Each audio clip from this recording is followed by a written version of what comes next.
कैसा हो सभी लोग। आज के इस वीडियो में हम क्लास 10 साइंस के सभी महत्वपूर्ण प्रश्न बताने वाले हैं जो कि हर साल बोर्ड परीक्षा में पूछे जाएंगे। जो कि इस साल 2024 बोर्ड परीक्षा में 100% यही इतने ही क्वेश्चन आएंगे। इतना क्वेश्चन आप तैयार कर लेते हैं तो इसका मतलब आपका 100 पे 100% तैयार हो गया। ये यूपी बोर्ड एग्जाम 2024 के लिए काफ़ी ज़्यादा इंपॉर्टेंट होने वाला है, तो इस वीडियो को पूरा देखिएगा।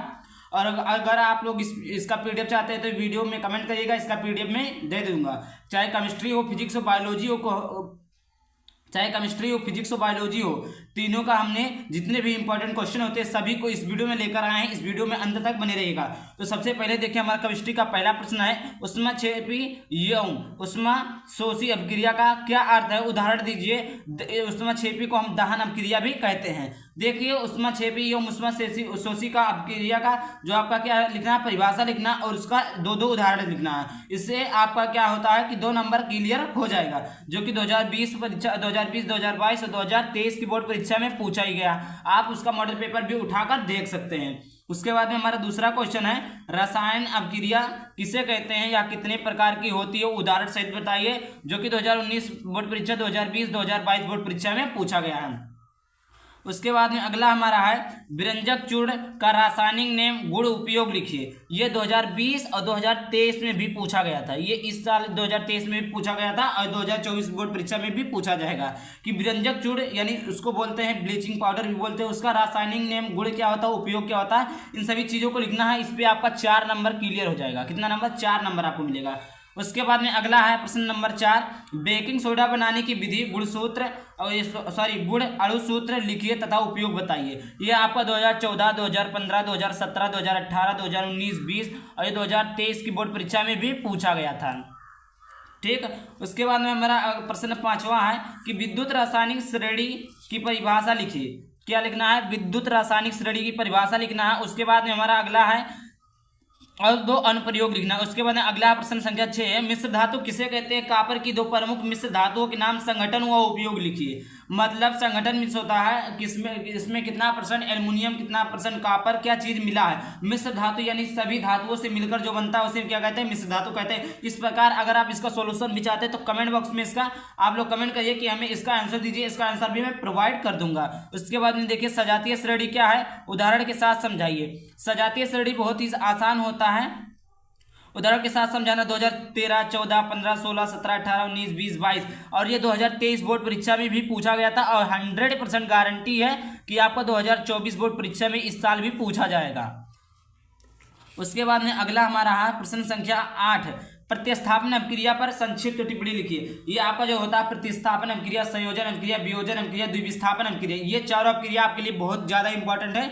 ये चारों अभिक्रिया तैयार कर लेंगे तो कन्फर्म है कि इसमें से कोई एक तो आएगा। ये 100% गारंटी 2 नंबर का क्लियर हो जाएगा कि आपका 2 नंबर कन्फर्म आएगा। उसके बाद अगला, सावनीकरण पर संक्षिप्त टिप्पणी लिखिए। ये तो सावनीकरण पर संक्षिप्त टिप्पणी ये जान लीजिए, हमेशा हमेशा आप कोई भी बोर्ड एग्जाम यानी 10th का कोई भी साल का बोर्ड एग्जाम देते हैं सब में आता है। 2013, 14, 15, 16, 17, 18, 19, 22 और 2023 की बोर्ड परीक्षा में भी पूछा गया था। उसके बाद में देखिए अगला क्वेश्चन हमारा है, उसके बाद में देखिए हमारे पास बहुत सारे क्वेश्चन हैं। उसके बाद में देखिए, एसिटीकरण की अभिक्रिया, एसिटीकरण पर संक्षिप्त टिप्पणी लिखना, जो कि हमारे 13, 14, 15, 16, 18, 20, 22 सभी बोर्ड परीक्षा में पूछा गया। उसके बाद मेंडलेव के आवर्त सारणी के लाभ एवं दोष लिखिए। मेंडलेव की आवर्त सारणी, आधुनिक आवर्त सारणी, इन दोनों चीज़ों को क्लियर कर लीजिएगा क्योंकि ये बहुत ही इंपॉर्टेंट है और ये हर साल बोर्ड परीक्षा में पूछा जाता है। मेंडलेव की आवर्त सारणी क्या है, लाभ, दोष और आधुनिक आवर्त सारणी के बारे में सभी जानकारी। उसके बाद में रुधिर और लसिका में अंतर स्पष्ट कीजिए, धमनी और सिरा।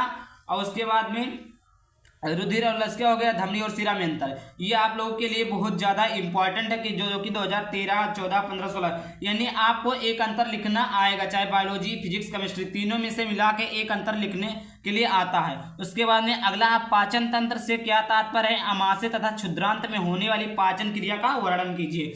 ये आपका बोर्ड परीक्षा 2016, 19, 20, 21, 22 ये बोर्ड परीक्षा में पूछा गया है।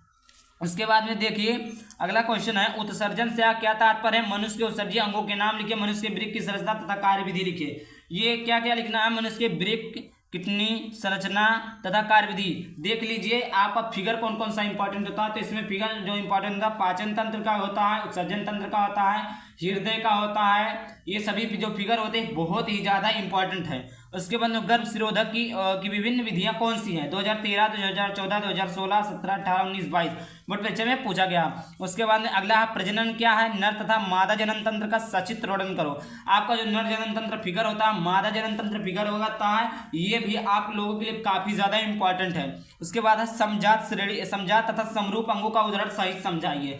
समजात अंग क्या होते हैं, असमरूप अंग क्या होते हैं, इसको भी 2019 से ज्यादा इंपॉर्टेंट नहीं लेकिन फिर भी इंपॉर्टेंट है।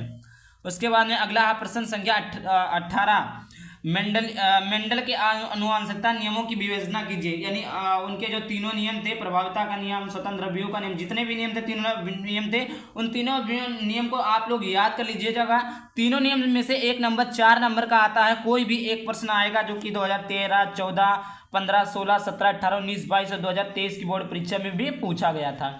उसके बाद में देखिए अगला क्वेश्चन हमारा है, अगला क्वेश्चन यहाँ पर देख लीजिए, लिंग गुणसूत्र क्या क्या अर्थ है। उसके बाद में मनुष्य के लिंग निर्धारण का वर्णन कीजिए, 2014, 15, 19, 20, 22 में पूछा गया। उसके बाद में प्रश्न संख्या 20 है, निकट तथा दूर दृष्टि दोष से आप क्या समझते हैं, किरण आरेख द्वारा समझाइए। इसका हमें किरण बनाए, यहाँ से आपका क्या शुरू हो जाता है, यहाँ से आपका फिजिक्स शुरू होता है। बहुत ठंडी है दोस्तों, फिजिक्स यहाँ से आपका क्या हो गया, फिजिक्स शुरू हो गया। उसके बाद देखिए 2014, 15, 16, 17, 18, 19, 20, 21, 22 निकट दृष्टि दोष, दूर दृष्टि दोष दोनों का किरण आरेख द्वारा उसके लाभ उससे निकट दृष्टि दोष तथा दूर दृष्टि दोष के क्या होते हैं, इसका निवारण कैसे होता है और इसका किरण आरेख सहित आप लोगों को समझना, क्योंकि दोनों में से तो एक तो आएगा ही। उसके बाद अगला मानव नेत्र के प्रमुख अंगों का वर्णन करो तथा प्रतिबिंब बना के किरण आरेख खींचो। मानव नेत्र का जो अंग होता है और उसके बाद में मानव नेत्र का पूरा फिगर बनाना है। उसके बाद में जितने भी उसके अंग होते हैं सभी अंगों को लिखना है। ये आपका सीधा लॉन्ग आंसर में पूछता है। ओम का नियम क्या है, इसके सत्यापन के लिए आवश्यक प्रयोग का वर्णन करें। ये 2023, 2013, 14, 15, 18, 19, 22 और 2023 की बोर्ड परीक्षा में भी पूछा गया था। ये आपके लिए जान लीजिए आपका 6 नंबर में भी पूछ सकता है। उसके बाद अगला है श्रेणी तथा समांतर क्रम संयोजन का चित्र से तुलना करो। यह भी आप लोगों के लिए बहुत ज़्यादा इंपॉर्टेंट है। उसके बाद में अगला बायो-सेवार्ट का नियम लिखिए। बायो-सेवार्ट का नियम क्या है। उसके बाद अगला क्वेश्चन है फैराडे के विद्युत चुंबकीय प्रणाली के नियम लिखिए। प्रेरित विद्युत धारा की दिशा ज्ञात करने के संबंध में फ्लेमिंग का नियम लिखिए। बाम हस्त का नियम, दाएं हाथ का नियम, दोनों आपके लिए काफी ज्यादा इंपॉर्टेंट है। कुछ क्वेश्चन और देखिए, 3 क्वेश्चन हमारे पास और है। विद्युत मोटर का नामांकित आरेख खींचिए, इसका सिद्धांत तथा कार्यविधि लिखिए। विभक्त वलय का क्या महत्व है। ठीक, यहाँ पर आपको दिख गया होगा। यहाँ पर हमने बहुत सारे क्वेश्चन को लिया है। उसके बाद में देखिए अगला है प्रश्न संख्या 27, नामांकित आरेख खींचकर किसी विद्युत जनित का सिद्धांत तथा कार्यविधि स्पष्ट कीजिए। उसके बाद में अगला है ओजोन क्या यह तथा यह किसी परितंत्र को किस प्रकार प्रभावित करता है। इतना सारा हमारा क्वेश्चन था, देख लीजिए। अगर आप लोग इसका पीडीएफ चाहते हैं तो कमेंट बॉक्स में आप लोग कमेंट कीजिएगा, इसका पीडीएफ भी मैं प्रोवाइड कर दूंगा। जय हिंद, जय भारत, वंदे मातरम।